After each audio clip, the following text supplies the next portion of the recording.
Okay, so part two. Thank you for joining me. I'm in another room now. I had to go do some laundry. So, what I wanted to say most of all is everyone has a different experience being diagnosed, multiple personality, or dissociative identity disorder. Everyone's going to experience it differently because everybody has a different skill set they're working with mentally, a different emotional field. Um, some people, their emotional um, bandwidth is not as much. Uh, so it will come back to resilience and tolerance that makes the main difference with how things flesh out in your journey and your recovery and how you perceive um, trauma in your background. And some of it, I said this in another video, and some people really understood it, other people didn't. I think it matters. Age is going to matter. There is a large amount of grace, and it's a very sacred thing that happens. It's quite miraculous, I think, when as we age, the wisdom, the seasoning of our hearts, how maybe I like to think of it like a seasoned cast iron pan. Our hearts, with our experiences of traumas or woundings or bruises and breakups and people that are no longer in our life, or people that betrayed us, people that hurt us, or um, caused us emotional pain and physical pain. There, that was all kind of like a seasoning for our souls to just get better with age and to look at things with a whole other set of heart eyes, not our 2020 earthly vision, but our heart. I'm not telling everybody to run around and forgive everyone that hurt you. That takes time.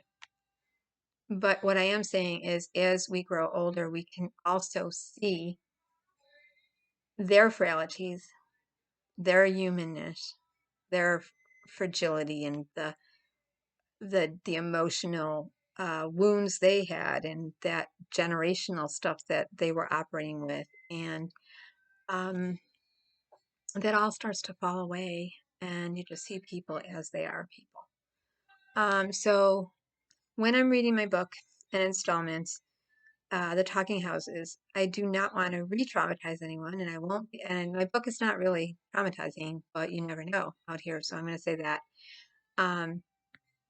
It is written from the point of view of a mosaic point of view, many aspects and um, alter states of myself at different times in my healing process. So there will be very angry installments. There will be very raw installments, and then there will be almost a waxing and waning that continues through the book of wanting to create space from people I know are not healthy, wanting to step out on my own and do something I know that needs to be done, wanting to confront a person, a place, a organization in my life that seems so big and scary, and that would be a church. That it's just impossible for me to fathom it with that one aspect of myself, an alter ego aspect, still at work, running around in my head and with me.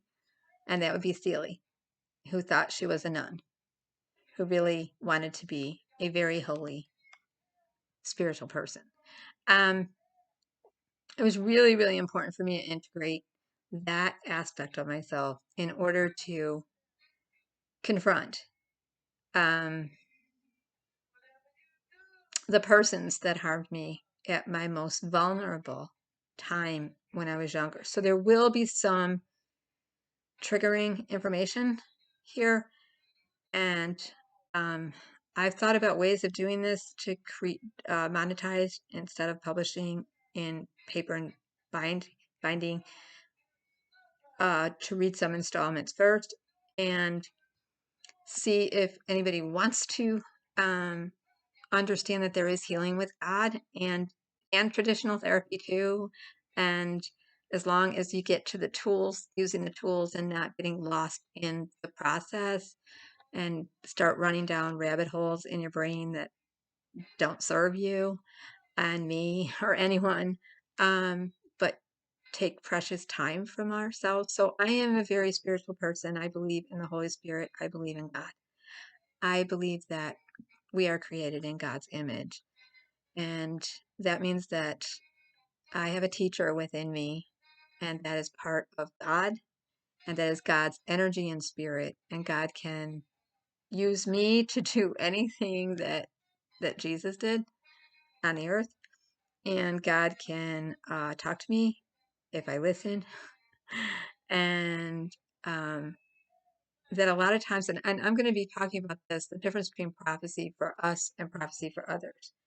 There's an awful lot of people out here giving prophetic, and it's really God is telling you something or me something, but we're giving it to everyone, and it might not be for everyone. So I very much from a young child have dreamed dreams and known things in advance.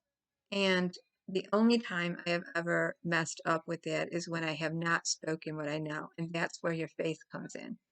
And there is no evidence. You cannot have evidence. So I am telling you very clearly, although Ivana Trump's death was ruled by a medical examiner as accidental, and we are being told that she had shabby staircase, treacherous staircase. Sorry, I can't stop you guys. Sorry, not sorry. Treacherous staircase. No. They will find foul play. They will find that. So, it's just as I know this year is the year we will have justice for Prince Rogers Nelson. We will. We will. Why is it so easy for us to go on a justice run for Johnny Depp, but not for Prince Rogers Nelson, who we know would never take enough medication of what is it, like 5 baby elephants? That's not what he did. He was murdered. He was murdered, okay? And the reason I want to mention Prince again is Prince Rogers Nelson was diagnosed in the early 90s with multiple personality, along with a protege of his and a person he was in a relationship with, and somebody in his family who shall go unnamed. And everybody was being diagnosed with it, and he spoke about it openly. And what he did was he realized what we tell ourselves, what we think is our truth. And so if we tell ourselves we have other personalities and personas and aspects and egos, then we do. If we tell ourselves that, and he had a whole utopian little universe going on in his brain, which is why he was always naming people, but renaming them, creating. So we're going to look at the creativeness of multiple personality, dissociative identity disorder, how it suits us, how it doesn't suit us, the harm, the stigma, the myths, the legend, and a lot of that is in my book. So I'm going to have to read it. So there is going to be some triggering stuff. I do want to monetize. I do need to get my subscriptions up to 1,000, which I had, but I lost 500 and something, whatever, of y'all when I said, stop it, stop it, stop it. You're driving yourselves crazy with this multiple personality. You're making yourself crazy. You're not crazy. Okay, you're making yourself crazy. I'm borrowing from Girl Interrupted right now when Winnie the nurse, is it Winnie or Whoopi? Whoopi Goldberg, who played the nurse, Valerie, comes in and says to Suzanne and Kaysen, you're driving yourself crazy. Stop it. Stop curling up with it. Write it all down. And that's what I did. The best book I ever read was Girl Interrupted. And I'll bet if you read, the movie's good, but if you read the book, you will find some of your problems and your friends' problems and your family's problems that they are struggling with. You will find it all there in the book. Okay. What we name, we create. Okay. The news is very powerful. It's a beast. it will slant in one direction and everybody's off to the races believing what they believe. There's a lot of manipulation going on with the news. I don't want to call it just fake news. There's so much truth in the fake news that you really got to weed it out carefully. But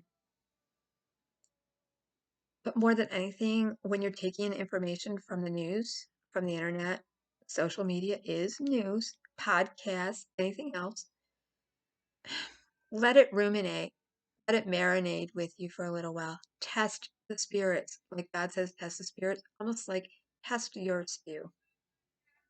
Does it taste sour? What, a little too salty? A little overbearing and some flavor notes, maybe too much paprika? What's going on? Okay, pay attention, all your senses. I am going to talk about psychics and mediumships and different ways that people get information that is from God. And a lot of people don't acknowledge it's from God.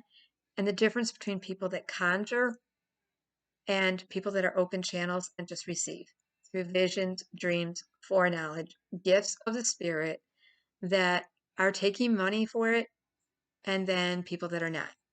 People that are using prophecy to get people to come to church to make money, and people that are truly prophetic, and people that are not.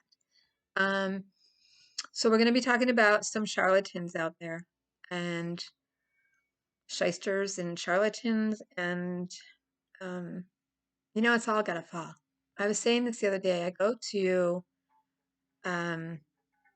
Living on a Dime and Growing Rich, where Tara and Jill, a mother-daughter team, and Tara's husband, Mike, and their whole family, really, it's a family event, have been telling us for years how to stock up, how to save money, how to pay off debt, what you can store for a storm, what's good, what's not, how to get through a blackout, a power outage, a lot of heat, a lot of snow, whatever it is.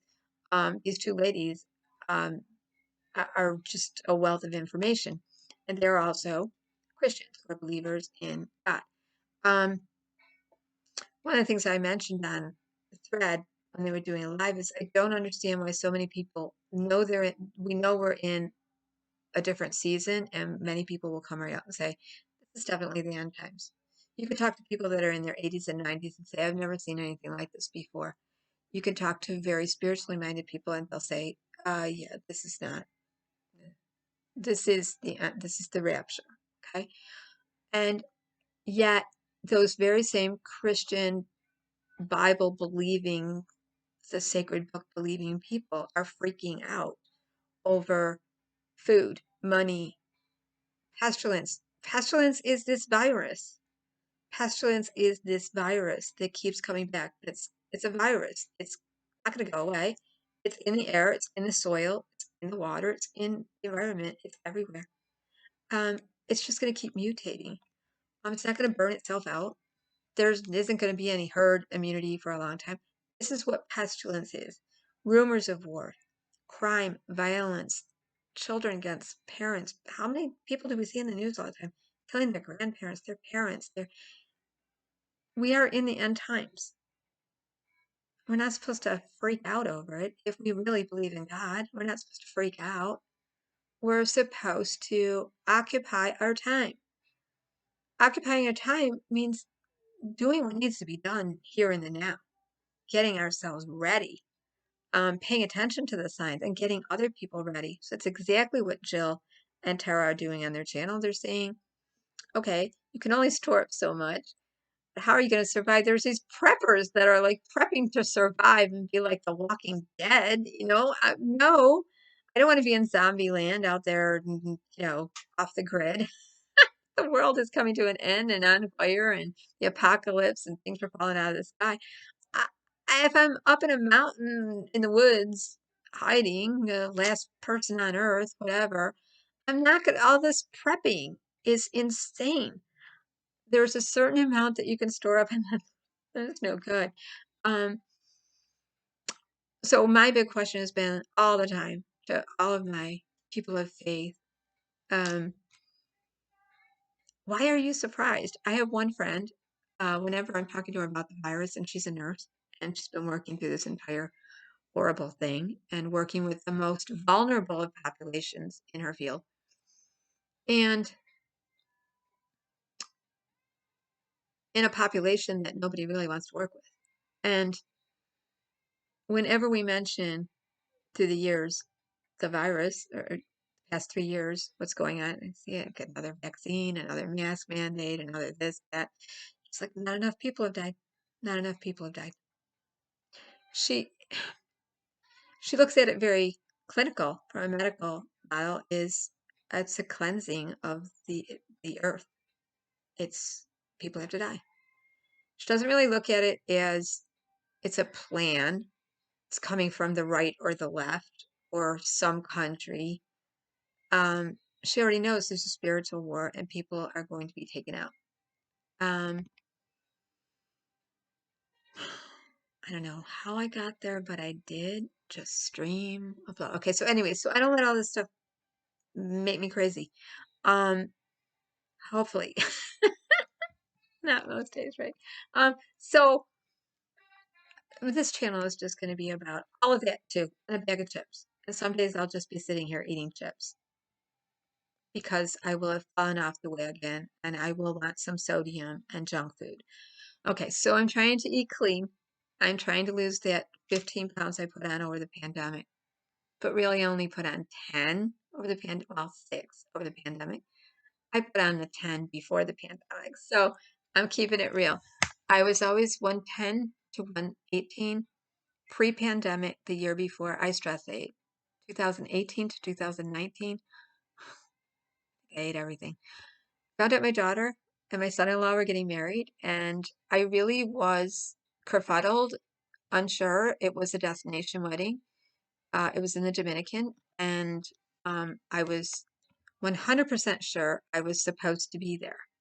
I was included, I was a guest, and communication I was getting from one source was, oh yeah, you're supposed to be there. And then from other sources was, well, no, it's just a invite. It's a sentimental gesture, but nobody expects you to go to the Dominican. I really, that whole year, I think I ate everything. From 2018 to 2019, I said, everything I haven't eaten in the last 10 years, I'm going to eat. I was stuffing my emotions. I wanted to have a conversation with somebody. I couldn't. I couldn't do it. I wasn't brave. So I just kept eating and eating and eating and building up resentment towards people and wondering, what the heck is going on? Who's saying what, where, now about who? So that's where I was at. I gained. I went from 108 to 110 to 128. And pretty much by the time I finally saw these people and was able to be in a room with them without flinching, I was between 126 and 128. That was pre-pandemic. That was January 2019. January 2020, I was 126 pounds. So then the pandemic came, and now I'm 134. So I want to get back in the 120s realm and shed all that resentment and fear of topics, things that need to be said. So I'll be tackling all of that, and you're going to have a ringside seat to it. And I do want to build my subscribers up because I have no other form of income. I am going to need surgery on my foot.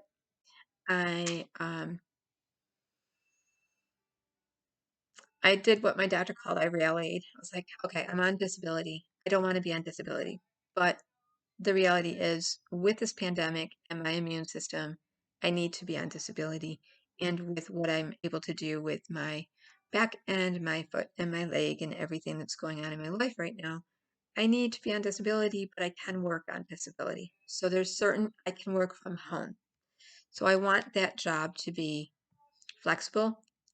I want it to be on my computer. I'm looking into remote jobs. I will be knitting.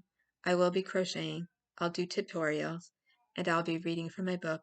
And I'm not quite sure about a Patreon page yet. I just don't know how much I would have to pay to get that up and running. Personally, I don't feel like I have anything to share ever that's worth anyone paying. money for it, but then people are always telling me, Maria, you cook a lot, you knit a lot, you share a lot, you've been out here sharing, you have much to share, and people are sharing less and they're making money. So just monetize. So that is what I'm doing. I'm monetizing. I'm monetizing my life. Okay? And inviting you in to, I'll take you shopping with me. I'll take you outside with me when I'm scared to go outside. I'll take you along for a panic attack. I'll take you along for meditating and exercising when I'm fussy, and cooking when I drop things, and everything. Bad hair days, weight loss or weight gain. I'm going to vlog it all. All right. And it's not going to be much. I'm just going to try to get a sponsor and get a thank you button. And I will keep giving you my opinion about what's going on in the news. And not just what I feel, but what I know. What I know that I know that I know here. And then I'll talk to you about dreams and visions and what I've learned from churches and spiritual places and godly people and experts in the field of medicine and psychiatry. Oh yeah, I'm going to dish it all here. All right. So that's part one. Part two, I hope you will subscribe to my channel. If you have, thank you. I appreciate you so much for dropping in. All right. Book reviews. I'll be doing film, book reviews. Still, I got a couple more books I'm going to be reviewing soon. And a little more to say about Sally Field in pieces, but we'll talk more about Hollywood later and Hollywood on the couch, psychiatry in Hollywood, how that all matters. I will be talking about Illuminati, Illuminati, and what this really means. What does this mean? I see people doing this. What does it mean? What's the secret everyone's got? Why is everyone doing this in pictures? Is that really the Illuminati? Is it? No, it's not. We like to tell people what we're dreaming. We dream big and we share our dreams. In Hollywood, in the industry, creative people are told, you got an album up here in your head, you got a movie script going in your head, you see a new project emerge, a person that could play the. There are dream thieves out there, not the Illuminati. Okay, I don't know what the heck this is. I don't know. I don't see that. I don't know. We're going to get into all those symbols, but I can tell you for sure in Hollywood, this is, you got a project you're working on, you got a dream. Because somebody else will take your dream and run.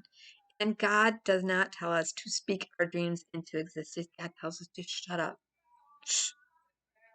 Talk to God about your dream. Don't tell other people your dream. That's why it's a dream for you. You keep it between God and you, and you start working it out. Okay, I'll see you back here for more videos. Take care.